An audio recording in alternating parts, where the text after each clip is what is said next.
jadi juru bahasa isyarat official ya, masuk ke lembaga yang khusus juru bahasa isyarat itu tahun 2017. Tapi pas kuliah dulu udah pernah beberapa kali menjuru bahasakan ke teman-teman tuli. Cuma memang dulu sebutannya, aku nggak tahu kalau sebutannya ternyata profesi ini disebutnya juru bahasa isyarat. Jadi masih as a volunteer waktu pas kuliah. Tahun 2012 baru masuk ke lembaganya 2017.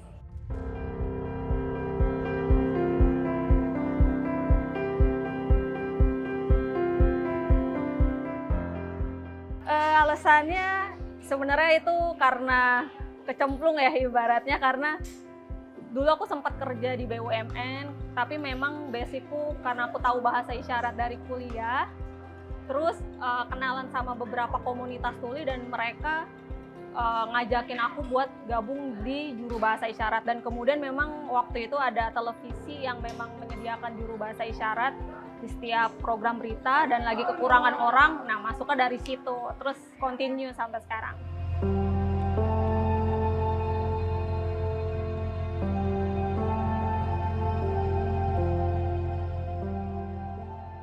Tanggapannya yang karena memang dari kuliah kan udah sering bergabung sama komunitas tuli dan juga organisasi disabilitas, jadi ya biasa aja sih sebenarnya. Cuma memang pas pertama kali masuk TV itu yang kayak mereka antusias kayak wah masuk TV, tapi setelah itu ya jadi biasa aja sekarang.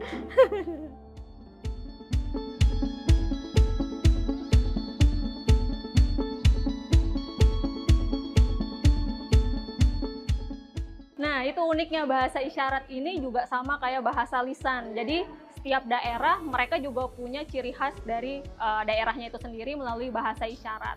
Kalau kami sebagai juru bahasa isyarat biasanya kami ada istilah namanya menemu kenali. Jadi ketika kami datang ke salah satu daerah yang mungkin kita tidak tahu bahasa isyaratnya, sebelumnya kami biasanya adaptasi dulu dengan isyaratnya mereka kayak gitu. Jadi tidak, kalau dari bahasa lisan kan dari aksennya, kalau ini kita lihat dari gerakan isyaratnya, terus beberapa kosa isyarat yang mungkin kita nggak tahu, biasanya kita tanya dulu ke mereka orang tuli di daerah tersebut. Jadi adaptasinya dulu sih di awal-awal. Kalau huruf, kalau bahasa isyarat Jakarta B, kalau bahasa isyarat Bandung B.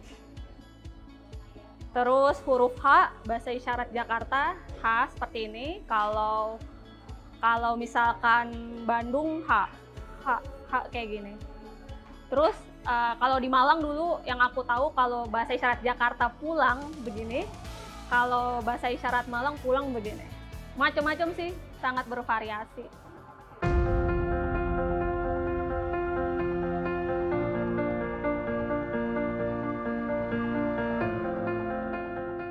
Kendalanya banyak, tapi itu semuanya suka duka ya.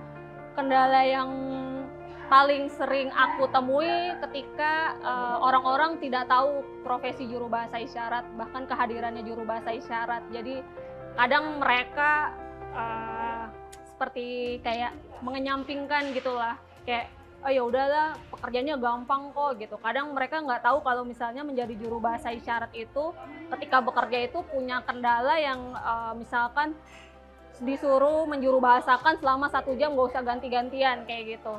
Padahal proses kami pun ada maksimal waktunya. Misalkan dalam satu acara 1 jam kami harus bergantian setiap 15 menit. Itu penting karena bisa melatih tenaga kita. Tangan kita kan pasti kan biasanya suka tremor ya kalau udah lebih dari 30 menit atau 1 jam.